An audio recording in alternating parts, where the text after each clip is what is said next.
untuk siang hari ini kembali lagi menyapa Anda, berjumpa dengan Sahabat Budaya di edisi hari Kamis tanggal 24 Oktober 2024. Iya, Sahabat Budaya, seperti biasa kalau di jam 11 itu ada program acara Nusantara Siang. Nusantara Siang kita hadir dengan narasumber kita. Kalau biasanya narasumber ada dalam studio, namun ada sesuatu lain hal, jadi kita melalui Zoom aja, nggak apa-apa ya Sahabat Budaya. Baik, dan kita akan membahas di program acara kita yaitu obrolan tematik RB pengendalian inflasi, yaitu arah dan kebijakan pemerintah dari perspektif literasi ekonomi sebagai alat pengendalian inflasi. Bersama narasumber ada Coach Basri, yaitu Dr. Basri Basir MRSE MAKC BC. Beliau coach praktisioner startup, bisnis dan UMKM. Ya udah langsung aja kita menyapa ya. Assalamualaikum Coach Basri. Halo, assalamualaikum. Waalaikumsalam Mbak Dwi. Gimana kabar? Alhamdulillah baik. Kalau Coach Basri sendiri gimana kabarnya nih? Halo Coach. Alhamdulillah. Seperti biasa hari ini. Alhamdulillah. Karena diundang oleh program 4 Makassar. Iya, posisinya di mana nih Coach Basri? Kenapa nggak datang ke studio? Ya saat ini seperti biasa karena saya juga sebagai coach practitioner untuk pelaku UMKM, jadi kita saat ini posisinya untuk berkunjung ke daerah-daerah di dalam melakukan pendampingan ke pelaku UMKM. Oke, baik Coach Basri, kita akan membahas terkait dengan arah dan kebijakan pemerintah dari perspektif literasi ekonomi sebagai alat pengendalian inflasi. Nah kira-kira nih Coach, apa yang dimaksud dengan literasi ekonomi dan mengapa sih hal ini penting bagi masyarakat umum terutama pelaku UMKM dan startup? Ya baik, pertama-tama saya ucapkan selamat siang para pendengar program 4 RRI Makassar dan ditemani oleh host yang sangat luar biasa.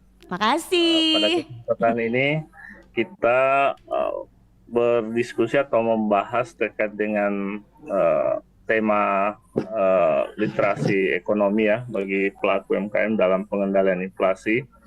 Tentu tema ini sangat menarik begitu karena saat ini memang apalagi pasca pelantikan kabinet Merah Putih ya oleh presiden yang baru, nah, tentu ini kita perlu melihat peluang-peluang ke depan ini seperti apa, karena kalau merujuk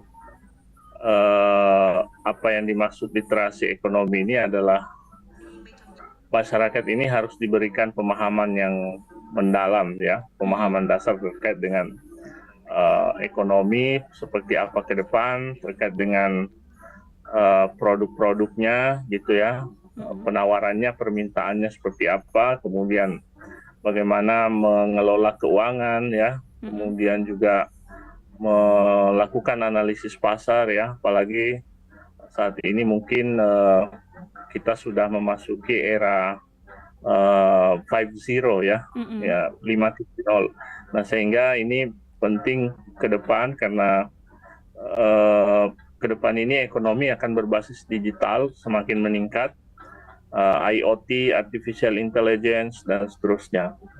Kemudian juga UMKM ini juga para pelaku ekonomi grassroots perlu belajar tentang strategi pemasaran ya, yang mungkin sudah harus beralih ke lebih banyak ke digital seperti itu. Iya. Dan juga bagaimana melakukan atau memanage sumber daya yang ada di usahanya seperti itu. Barangkali itu dulu sebagai pembuka, Mbak Dwi. Mungkin nanti kita bisa kembangkan lagi. Oke. Nah, kira-kira nih Coach ya, bagaimana sih literasi ekonomi berperan itu dalam pengambilan keputusan ekonomi masyarakat dan bisnis? Iya, jadi kalau kita melihat ya bagaimana kemudian literasi ekonomi ini berperan ke dalam pengambilan keputusan, yaitu tadi saya katakan bahwa eh, sebelum pelaku UMKM ini kan sekarang kan posisinya pasar lagi, apalagi kita beberapa waktu terakhir ini kita mengalami deflasi ya, dan diikuti inflasi deflasi ini kita perlu banyak literasi khususnya bagi pelaku usaha sebelum mengambil keputusan gitu. Misalnya katakanlah terkait dengan pengelolaan keuangan ya, pengelolaan keuangan mungkin sebaiknya sekarang ini harus sudah membeli bahan baku lebih banyak atau ditahan dulu ya untuk beberapa waktu sampai menunggu waktu yang tepat, kemudian kita mungkin memproduksi secara besar-besaran. Nah, oleh karena itu di sini mungkin perlu manajemen resiko yang efektif gitu bagi pelaku usaha. Nah, kemudian juga dari sisi perencanaan keuangan ini mungkin mulai ditata dengan baik, uang arus kasnya seperti itu, dan juga bagaimana kemudian pelaku usaha ini sebelum mengambil keputusan ini ke depan itu tadi saya katakan bahwa prospek ekonomi digital ini ke depan akan makin menguat sehingga tidak ada lagi istilahnya sistemasi manual gitu, mungkin dialihkan ke otomatisasi seperti itu. Iya. Misalnya kalau kita punya warung ini, misalnya kita punya warung atau punya bisnis pakaian atau apa, nggak ada lagi mungkin pencatatannya yang manual, mungkin kita sudah serahkan ke kasir pintar atau aplikasi yang lain seperti itu. Ya. Oke. Nah, Coach, kira-kira nih bagaimana arah kebijakan pemerintah saat ini dalam mengendalikan inflasi khususnya dari sudut pandang bisnis startup dan UMKM ini, Coach? Iya, kalau dari kebijakan pemerintah sendiri, ini kan kita masih wait and see ya. Rapat kabinet saja baru dilaksanakan kemarin oleh kabinetnya Pak Prabowo ini. Nah, kita tentu melihat karena sekarang juga dari sisi kabinet yang baru ini kan agak gemoy nih istilahnya Mbak Dwi ya. Iya. Agak gemoy karena banyak kementerian yang dipecah ya, termasuk Kementerian UMKM itu sudah pisah dengan Kementerian Koperasi. Nah, tentu ini akan berdampak juga pada pengambilan keputusan ya. Kemudian mungkin di beberapa kementerian lain, Kementerian Perdagangan, Investasi dan seterusnya itu juga mungkin akan ada kebijakan-kebijakan baru, sehingga ini akan menjadi PR bagi pemerintah. Bagaimana pertama mungkin adalah mereka harus mulai merencanakan bagaimana kemudian ekonomi grassroots ini terus bergerak, utamanya pengendalian harga dan subsidi. Ya, pengendalian harga ini saya kasih contoh misalnya harga pupuk ya, pupuk petani ya. Petani yang mungkin memproduksi produk yang dihasilkan dari produk pertanian ini sangat memerlukan ya kebijakan pengendalian dari sisi pupuknya mungkin ya. Kemudian peningkatan akses pembiayaan juga perlu, saya kira. Akses pembiayaan di sini begini Mbak Dwi, saya kasih contoh saja. Coba secara by data gitu, kira-kira sekarang ini posisi kredit usaha itu yang disalurkan ke pelaku jumlahnya ada berapa? Nah, itu mungkin yang terserap mungkin hanya baru sekitar 30% dari apa yang ingin dicapai, ya seperti itu. Kemudian juga akses pembiayaan lain yang mungkin UMKM ini perlu diberikan stimulasi di dalam pengembangan usahanya, seperti itu. Nah, selain itu juga mungkin ditambah dengan pelatihan dan pendampingan ya. Pelatihan dan pendampingan ini saya kira perlu juga diberi penguatan di situ, karena itu tadi yang sejauh pengalaman saya ini di 24 kabupaten kota, Mbak Dwi, mendampingi pelaku usaha, memang masih banyak yang butuh literasi gitu bagi teman-teman pelaku usaha ini. Ya, begitu barangkali untuk sementara. Namun apa ini langkah-langkah strategis pemerintah seperti ini, kebijakan fiskal, moneter, dan subsidi nih, Coach? Ya, kalau dari sisi kebijakan fiskal, mungkin dari sisi penyesuaian pajak ya, penyesuaian pajak, artinya sekarang pajak UMKM itu kan ada pajaknya ya, mungkin bisa mendapatkan keringanan gitu ya dari sisi kebijakan fiskalnya gitu ya. Nah, kemudian juga dari subsidi ya, memberikan subsidi secara langsung ya, terkait dengan bantuan-bantuan ke pelaku usaha yang sifatnya itu mungkin bukan dalam bentuk bukan dalam bentuk cash gitu, tetapi dalam bentuk peralatan gitu. Ya, misalnya teman-teman pelaku usaha kopi dibantu mesin wash gitu ya. Teman-teman pelaku usaha jajanan gitu, mungkin bisa diberikan bantuan peralatan dapur mereka dan seterusnya.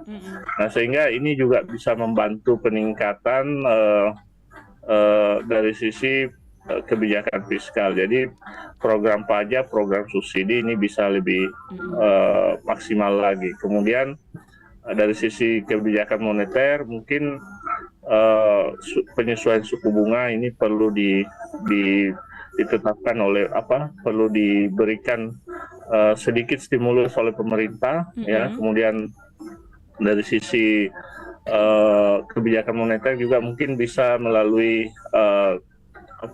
semacam operasi pasar terbuka seperti itu mungkin ya. Kemudian juga pengaturan kredit dan seterusnya. Nah, sehingga ini mungkin bisa menjadi PR ya bagi pemerintah untuk bagaimana kemudian melakukan langkah-langkah percepatan di dalam pengendalian inflasi seperti itu. Oke.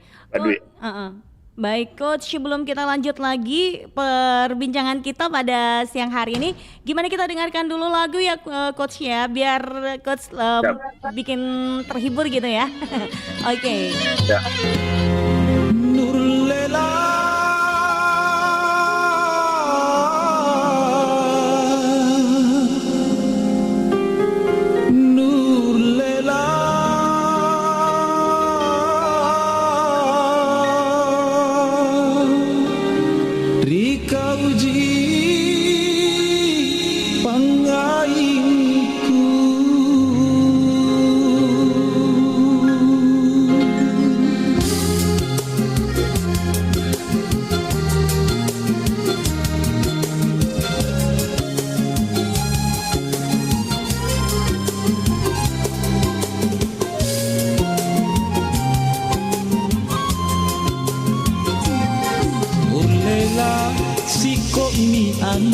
kananku tak leteh kami cinaku di marae una salang si ratoje eloji andro manggeku bulan mau doane kumange asuro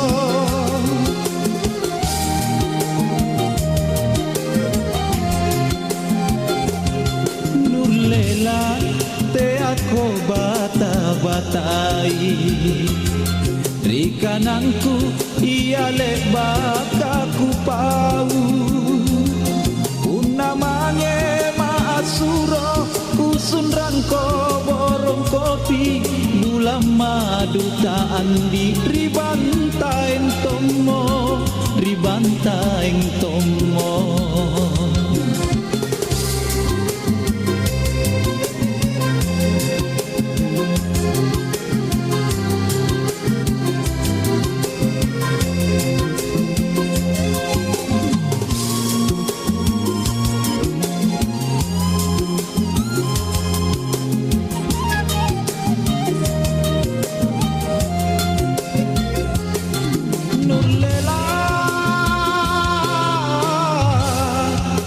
lolo kanan-kanan bombo na butatoa sanaki kungaina kabaji pangambena anjo muri-murina tanpa selaki matangku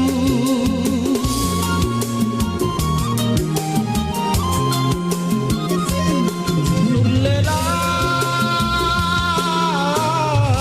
una niatu maraeng langan lekoria tingku ero kanganga matea alangan ato alia tampangaing kurikau silantang tampara lele silantang tampara lele murlela te ako bata-batai di kananku iale bakaku pau unamane maasuro kusun rangko borong kopi bulan madutaan di ribantaeng tomo ribantaeng tomo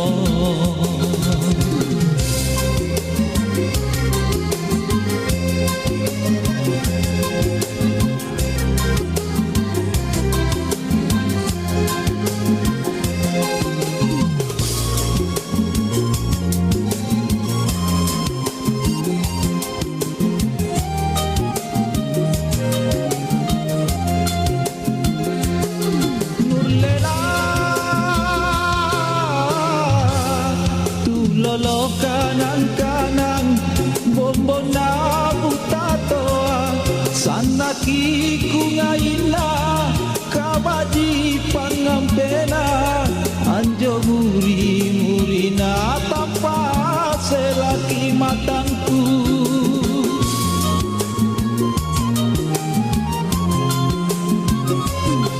nurlela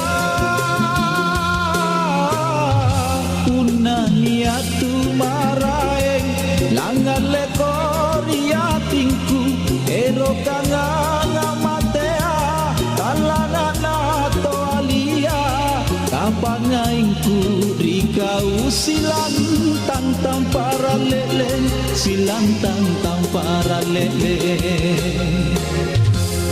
nurlela te ako bata-batai di kananku iale bakaku pau unamane maasuro kusun rangko borong kopi bulan madutaan di ribantaeng tomo ribantaeng tomo. Tahukah kamu siapa dokter perempuan pertama di Indonesia? Namanya adalah Mary Thomas, perempuan kelahiran Likupang, Minahasa Utara, Sulawesi Utara, 17 Februari 1896. Ia adalah lulusan dari Sekolah Pendidikan Dokter Hindia Belanda atau Stovia pada tahun 1922. Selain itu, ia merupakan dokter Indonesia pertama yang menjadi spesialis dalam bidang obstetri dan ginekologi. Ayahnya bernama Adrian Thomas dan ibunya bernama Nicolina Maramis. Ayahnya seorang tentara yang membuat keluarganya harus terus pindah ke berbagai daerah di Indonesia. Namun, ini juga memungkinkan Mary untuk mendapatkan pendidikan di berbagai sekolah dari Sulawesi hingga Jawa. Setelah menyelesaikan studinya di Stovia pada tahun 1922 dan dia diakui sebagai lulusan wanita pertama Stovia, Mary Thomas kemudian memulai prakteknya di rumah sakit utama di Batavia bernama Centrale Burgerlijke Ziekeninrichting. Sekarang merupakan Rumah Sakit Umum Pusat Nasional Dr. Cipto Mangunkusumo. Mary Thomas kemudian bekerja di Medan, Manado, lalu kembali ke Batavia dan bekerja di Rumah Sakit Budi Kemuliaan yang didirikan oleh Yayasan Sofia. Mary sempat menjadi asisten Nicolaas Burma, seorang dokter Belanda yang spesialisasi dalam bidang obstetri. Pada tahun 1950, ia mendirikan sekolah kebidanan di Bukit Tinggi yang merupakan sekolah kebidanan pertama di Sumatera dan yang kedua di Indonesia.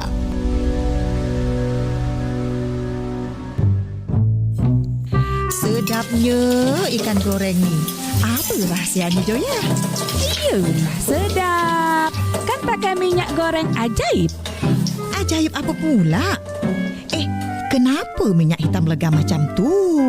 Kak Leha, hitam-hitam si buah salak. Makin hitam, makinlah lemak. Makan sajalah. Tak usah banyak kisah, banyak tanya. Joya pakai minyak jelantah ke? Tak boleh Joya pakai minyak goreng berulang-ulang. Apalagi lebih dari 4 kali. Tak adalah macam tu. Dari dulu, saya pakai minyak hitam macam ni. Tak ada masalah pun. Masih sihat bugar macam ni. Terlalu sering mengonsumsi minyak goreng yang digunakan berulang-ulang dapat mengakibatkan penyakit berbahaya Joya. Tak baik bagi kesihatan dan tak baik pula bagi lingkungan. Oh, ya ke? Yelah, kalau macam tu Kak Leha, saya tak nak lagi lah pakai minyak goreng macam tu.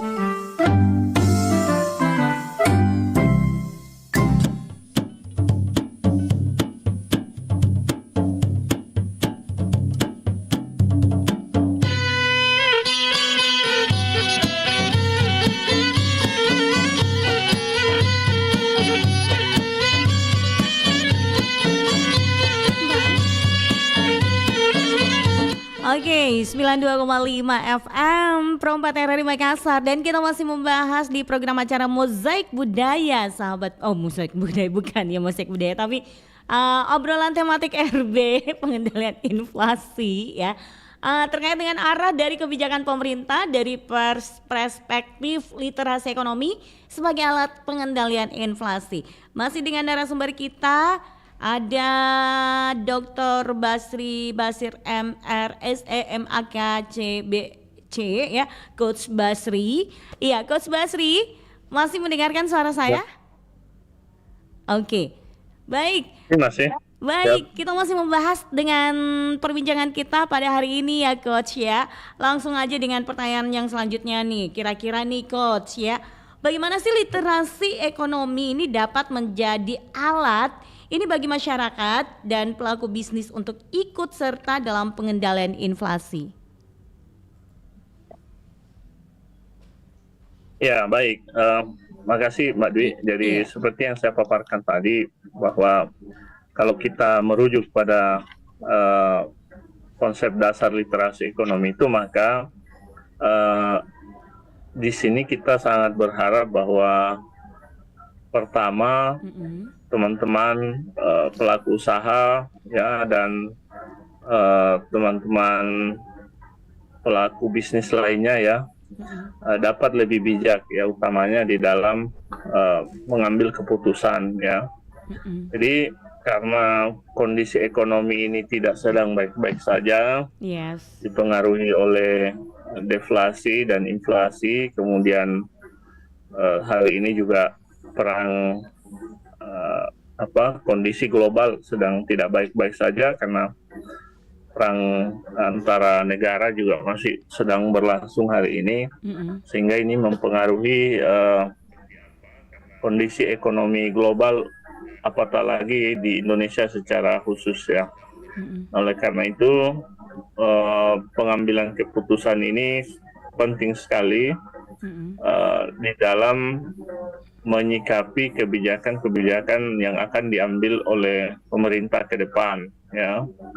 Nah, sehingga bagaimana kita melakukan pembelanjaan konsumtif ataupun investasi, yaitu kita bisa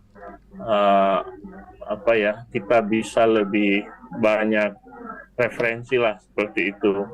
Misalnya terkait dengan investasi dalam bidang properti atau emas ya dan seterusnya ya. Nah, ini yang besar-besar gitu. Kalau pelaku-pelaku mikro mungkin dari sisi pembelian bahan baku ya dan seterusnya mungkin perlu dilihat lagi bagaimana kondisi penawaran dan permintaannya seperti apa. Nah, karena hari ini banyak sekali bisnis yang tumbuh, tapi banyak juga bisnis yang tiba-tiba mati di tengah jalan gitu. Benar. Nah, oleh karena itu penting sekali untuk memahami literasi ekonomi ini, penguatan literasi ekonomi ini, utamanya di dalam melihat arah program kebijakan pemerintah ke depan, ya. Sehingga dengan begitu kita bisa melakukan semacam pengendalian lah seperti itu, memanage resiko-resiko yang akan terjadi di usaha kita.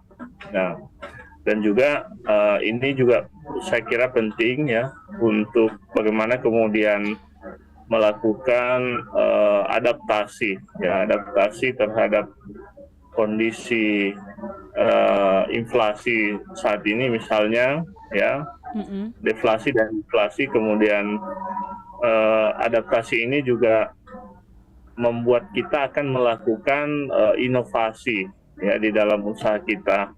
Ya, apakah itu inovasi dalam bidang produk, ya, inovasi dalam bidang promosi, inovasi dalam bidang price-nya, harganya kan, dan seterusnya. Nah, sehingga ini penting sekali untuk pelaku-pelaku usaha ya ikut di dalam penguatan pengembangan literasi ekonomi ini, ya, seperti itu. Oke. Pak Nah, Dwi.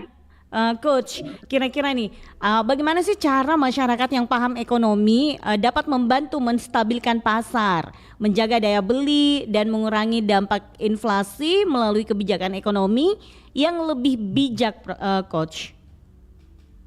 Ya, jadi yang pertama, karena ini kan yang mengherankan gitu, kondisi ekonomi kita tidak sedang baik-baik saja, tapi pay later-nya itu lumayan cukup tinggi gitu. Iya. Apalagi di Sulawesi Selatan ya. Jadi kredit kredit pay later itu kan cukup meningkat ya. Jadi pembelian barang-barang secara online, secara offline itu secara online utamanya itu sangat meningkat. Tapi satu sisi ada kondisi di mana ekonomi kita juga sedang tidak baik-baik saja. Nah, ini perlu. Nah, mungkin karena dari sisi jumlah jumlah populasi secara data ini kan mungkin tidak terlalu signifikan jumlah penduduk dengan jumlah yang orang yang berbelanja di bertransaksi di online ya, seperti itu.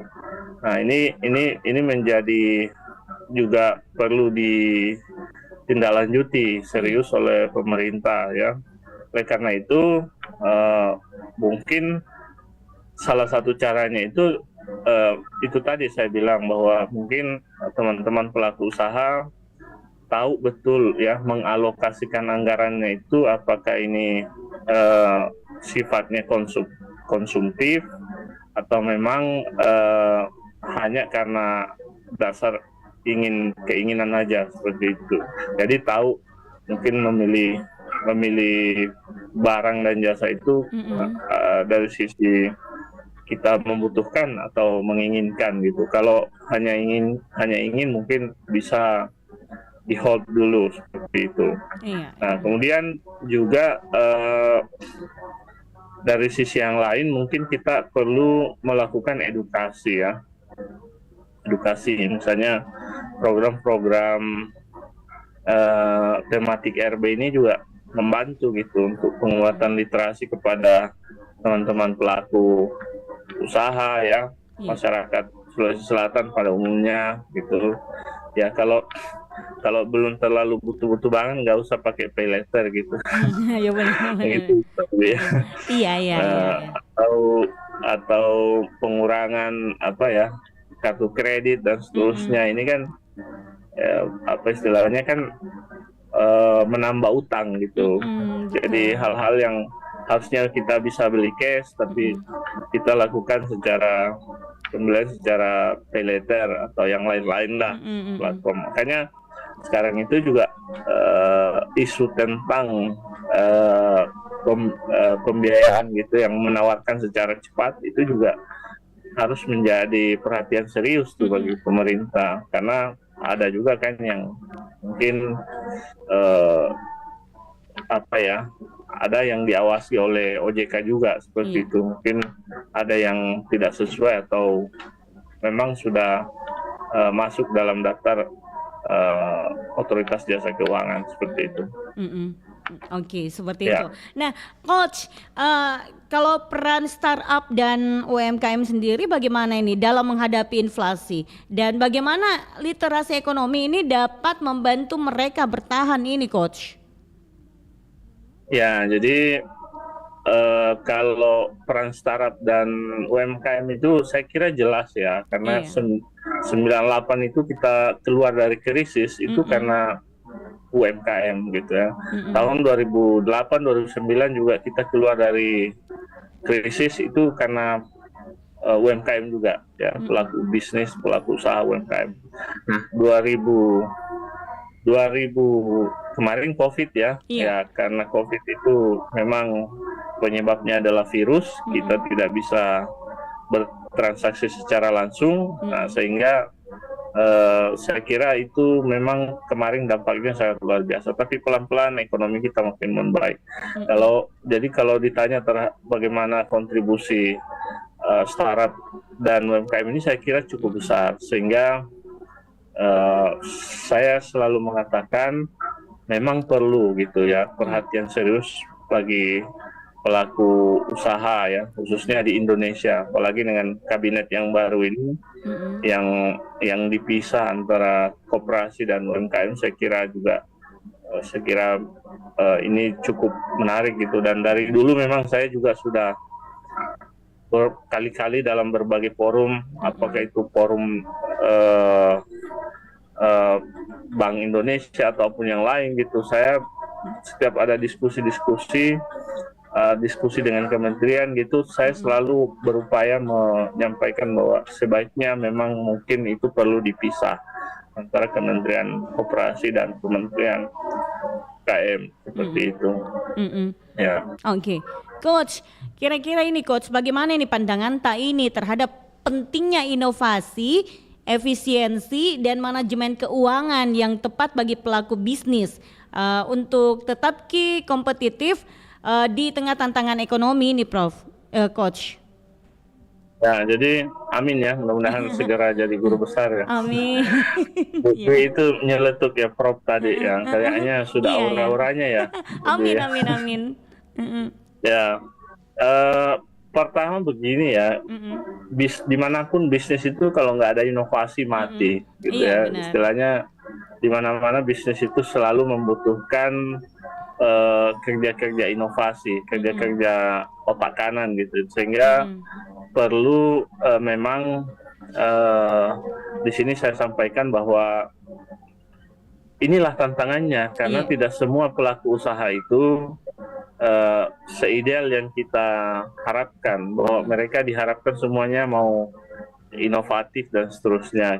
Saya saja ini melakukan diundang oleh berbagai dinas pelatihan di berbagai kabupaten kota, itu kadang-kadang saya melihat secara langsung Mbak Dwi, bahkan saya langsung berkunjung ke tempatnya gitu, tempat usahanya, dan saya berdiskusi one on one ya gitu, karena di metode coaching itu juga kan saya belajar gitu, bagaimana kemudian mereka ini kita bisa dampingi dan tetap bisa berdaya.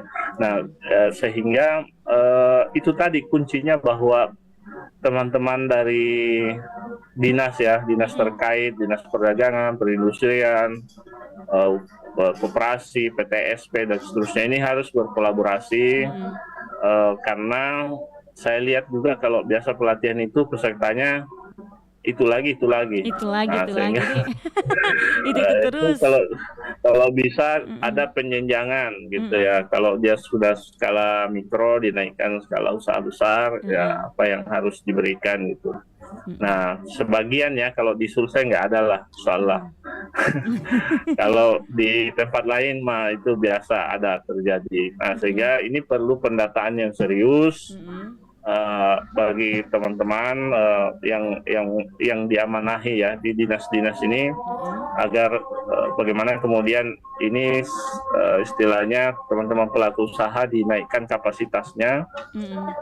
Mungkin yang belum mendapatkan porsi pelatihan gitu mungkin bisa diberdayakan, diundang gitu, karena banyak juga mereka loh, ini kan kemarin ada ini Bu, Ibu nggak ikut ya, dia bilang wah saya nggak tahu Pak kalau ada seperti itu dah gitu kan. Jadi ternyata usahanya memang bagus gitu, kapasitasnya untuk dinaikkan, tetapi sayangnya mungkin tidak masuk di dalam pendataan. Nah, saya kira ya tidak ada yang sempurna gitu, gini perlu kerja kolaborasi gitu. Saya pun dari sisi akademisi dan juga coach practitioner itu juga menjadi PR bagi saya, bagaimana kemudian teman-teman bisa ditingkatkan kapasitasnya dari usaha mikro menjadi kecil menengah, dan sampai nanti usaha besar. Seperti itu. Jadi bagaimana Gitu. ini? Bagaimana ini tantangan edukasi ini, akses informasi ini, serta kesadaran finansial di level usaha kecil ini, Coach?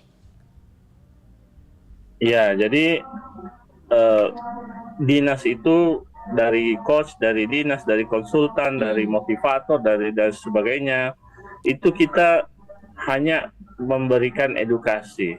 Ya, kalau istilahnya kalau UMKM-nya memang dari sononya memiliki mindset ingin maju dan berkembang, nah tentu dari UMKM-nya dulu nih mau nggak seperti itu. Jadi harus memang begitu UMKM-nya sangat excited di dalam melakukan mengikuti kegiatan-kegiatan terkait dengan pelatihan, pendampingan dan seterusnya, itu insya Allah mereka akan terberdayakan dengan sendirinya ya karena di dalam kegiatan-kegiatan literasi pendampingan pada UMKM kan banyak yang kita ajarkan, bagaimana pembukuannya, bagaimana pemasarannya, bagaimana memanage karyawan dan seterusnya. Nah ini tentu tidak bisa kalau UMKM-nya itu memang mental nggak mau berkembang. Jadi biar cost-nya jauh number one di Indonesia, kalau UMKM-nya memang tidak mau berkembang ya sangat sulit. Karena itu juga yang saya perhatikan ya, banyak UMKM itu yang sudah bagus ini tapi jadi motivasinya mungkin hanya ikut pelatihan, dapat ini dapat itu, lalu setelah itu hilang. Nah ini kan yang tidak diinginkan. Seperti itu. Oke, baik Coach, karena kita dibatasi oleh waktu ini Coach, kira-kira ini Coach ya, sebagai closing statement-nya nih, apa ini Coach yang ingin sampaikan untuk pendengar kita, sahabat budaya yang saat ini mendengarkan Pro 4 RR Makassar terkait dengan topik kita kali ini? Silakan Coach. Ya, yang pertama menutup sebagai closing statement saya ini, jadi tema kita ini terkait dengan literasi ekonomi ya bagi pelaku usaha. Tentu yang pertama harus memahami betul ya terkait dengan literasi ekonomi yang saya maksud tadi, pemahaman dasar ekonomi ya, manajemen keuangan, analisis pasar, strategi pemasaran, dan juga pendampingan ya, juga regulasi-regulasi yang ditetapkan oleh pemerintah. Dan ini saya kira penting agar nanti teman-teman pelaku usaha itu mudah mengakses berbagai kegiatan-kegiatan yang memang menjadi istilahnya menjadi stressing point dari kebijakan pemerintah yang diturunkan. Nah, sehingga ke depan teman-teman pelaku usaha ini lebih meningkat lagi kapasitasnya ya. Kapasitas yang saya maksud di sini mungkin pemahamannya mungkin bisa lebih ditingkatkan lagi. Awalnya misalnya tidak tahu mengelola pembukuan, jadi tahu pembukuan gitu ya. Bagaimana mengelola penawaran, permintaan, jadi tahu gitu ya. Kemudian manage resiko, mengatur karyawan dan seterusnya. Nah, ini tidak bisa dilakukan seperti membalikan telapak tangan, Mbak Dwi. Jadi learning by doing. Jadi belajar sambil melakukan terus ya, sampai nanti betul-betul usahanya ini bisa lebih sukses lagi ke depan seperti itu. Nah, ini yang kita harapkan. Dan dari sisi pemerintah dalam hal ini dinas-dinas terkait mungkin perlu juga melibatkan lebih banyak teman-teman ya dari sisi kerjasama apa istilahnya itu kerjasama heksahelik yang pernah juga saya bahas di RRI ini. Kolaborasi antara pemerintah ya, kemudian pendidikan tinggi ya, dalam hal ini akademisi, pengusaha, kemudian media seperti RRI ini ya, yang selalu tiap minggu luar biasa memberikan edukasi pada pelaku usaha dengan tema-tema yang inovatif ya, dan saya kira ini perlu terus dilanjutkan ya ke depan agar ya seperti inilah yang kita inginkan agar bangsa ke depan ini makin kuat, makin sejahtera, UMKM-nya juga tambah banyak gitu, sama dengan Singapura, Malaysia, Thailand dan seterusnya. Barangkali seperti itu sebagai closing statement saya. Oke, baik kalau begitu Coach ya, karena kita udah dibatasi oleh waktu nih Coach ya. Jadi kita harus tuntaskan sampai sini dulu untuk kebersamaan kita di program acara yaitu obrolan tematik RB, pengendalian inflasi. Coach semoga makin sukses selalu, sehat walafiat ya Coach ya, dan jaya. Oke Coach, terima kasih. Saya semangat karena ya. MC-nya juga semangat gitu. Terima kasih Coach. Oke Coach, assalamualaikum warahmatullahi wabarakatuh. Ya, sampai jumpa Coach. Waalaikumsalam. Baik sahabat budaya, demikian perbincangan kita dengan narasumber kita untuk hari ini. Semoga bisa memberikan manfaat untuk Anda. Terima kasih. Assalamualaikum.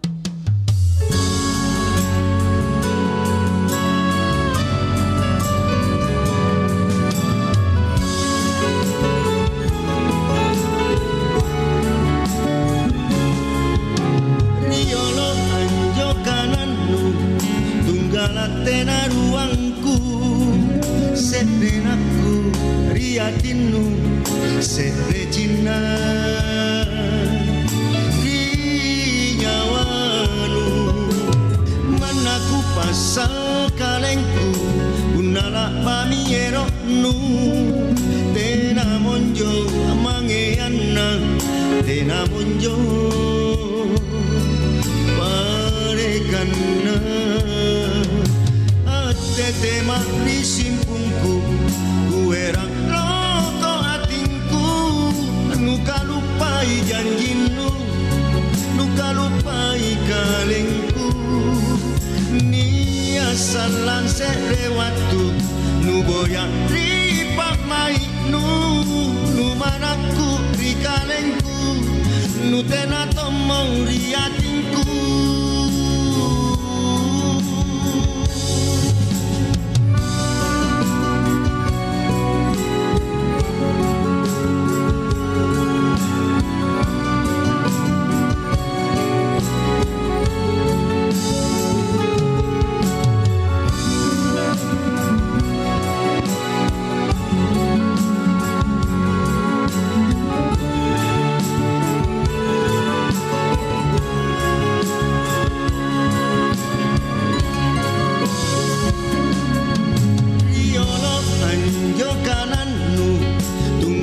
Tena ruangku, serenaku, riatinu, serejina, rinyawanu, manaku pasal kalengku, unala pamiero nu, tena monjo mangeana, tena monjo parekana. Tema di simpungku, kuerak loko atinku, nuka lupai janjinu, nuka lupai kalengku, ni asalan serewatku, nu boyak ripa mai nu manaku ri kalengku, nu tena tomo riatinku, tema di simpungku, kuerang loko atinku, nuka lupai janjinu,